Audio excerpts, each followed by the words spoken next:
We have three different Pinot Noirs. We've got Matua from New Zealand.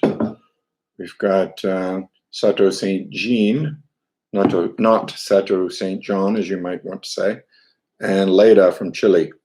And they've been pre-poured for me by my assistant.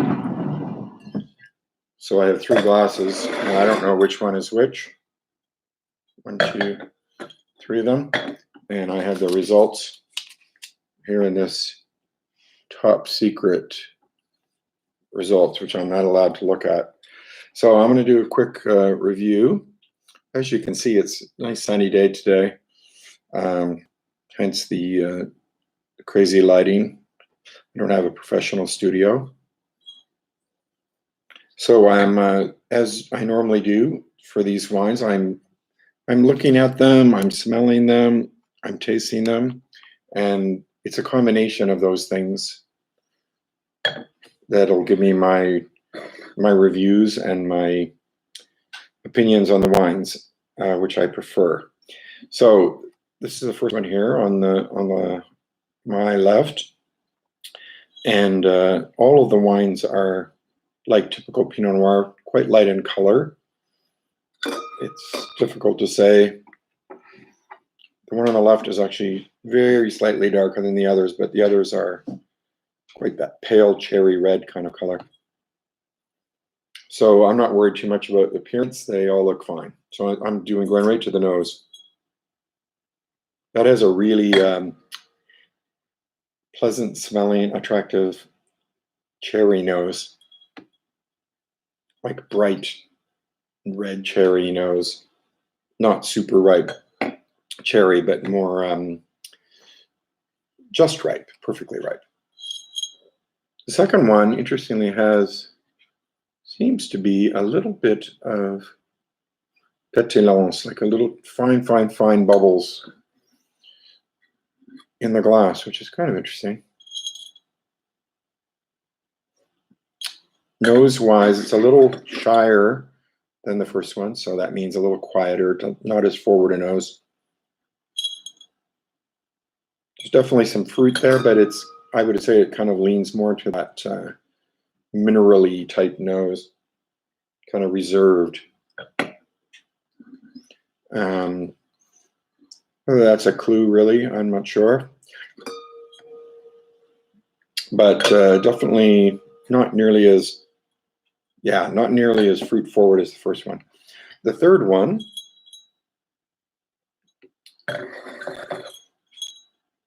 sometimes it takes a little swirl to get a little more aromatics. Again, fairly quiet, but nothing bad, nothing weird, pleasant. Very light, fruity note. Almost reminds me of Twizzlers, you know, those raspberry, I think it's raspberry, flavored licorice, but it's not licorice. We always called it red licorice growing up. Not licorice. Twizzlers. So after I've smelled them, you know, I'm probably leaning to one seems the most Pinot attractive like. Number 3 here seems maybe a close second on the nose, and the middle one is kind of just showing me much. It's a little bit reserved. So now I'm tasting them.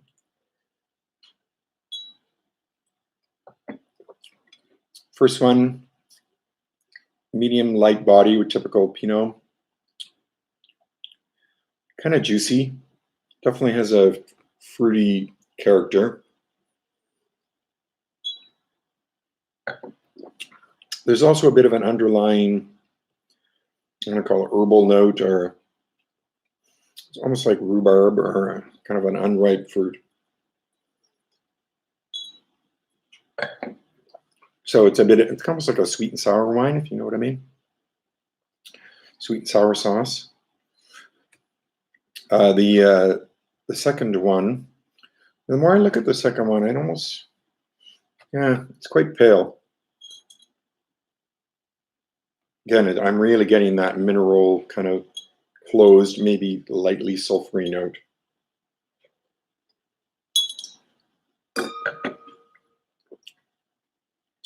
Taste-wise, it's very smooth, and it's not not explosive by any means.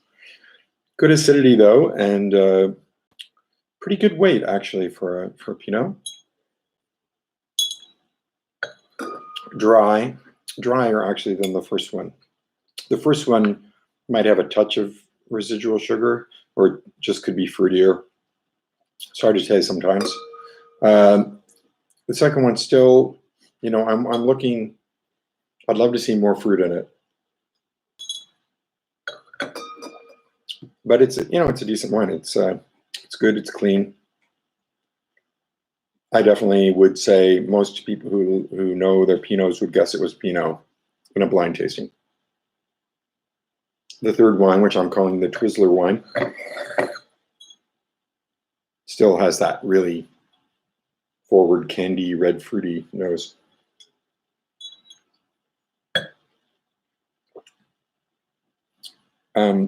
Taste-wise, it's round, fuller bodied, feels warmer, like more alcohol than the other two. Kind of really long, kind of feel it in my throat, the warmth of it. Again, as usual, I don't like checking too much when I'm doing blind to see, because I don't want to make myself lean towards a particular wine based on knowing what might be in there. But it seems that the third one is a little bit higher alcohol. Now we've got really different terroir represented here with Marlborough in New Zealand, which I think makes really good, fresh, kind of light cherry red Pinots. We got Leyda, which is a real up-and-comer in Chile, and I've really liked this one before when I've had it. It's from the Leyda Valley, which is a somewhat newer appellation known for cool climate wines, not just Pinot, but other grapes as well. And then we got Chateau St, which we're known for years. This is a 2017. It's in, the winery is in Sonoma, but they call it a California Pinot Noir, so they could be sourcing grapes from elsewhere. But they make quite a range of wines, some really amazing premium stuff. And this is kind of like their entry-level $20 Pinot. So, you know, on tasting these three, it's super hard, to be honest. If I was doing blind guessing, trying to compete, I would find it difficult, to be truthful. It's not really about guessing things right when you're evaluating wine for writing a column about Pinot Noir. It's more about what's different about these wines, not, oh, I nailed it. Anyway, the first one I would say is my favorite. It's kind of juicy, still has good acidity, lots of fruit. The second one is that mineral one of reserve style, which kind of grows on you, I think, after time. Kind of earthy, probably more Burgundy-like than all three together. And then the third one seems riper, juicier, and boozier. So my guess would be that would be the California one, just because of the style. And then the first one I think is probably Matua. It just reminds me of that New Zealand style. And the middle one, I'm thinking Leyda, because I know Leyda is cool climate and kind of Burgundy-like. So that would be my guess. And it's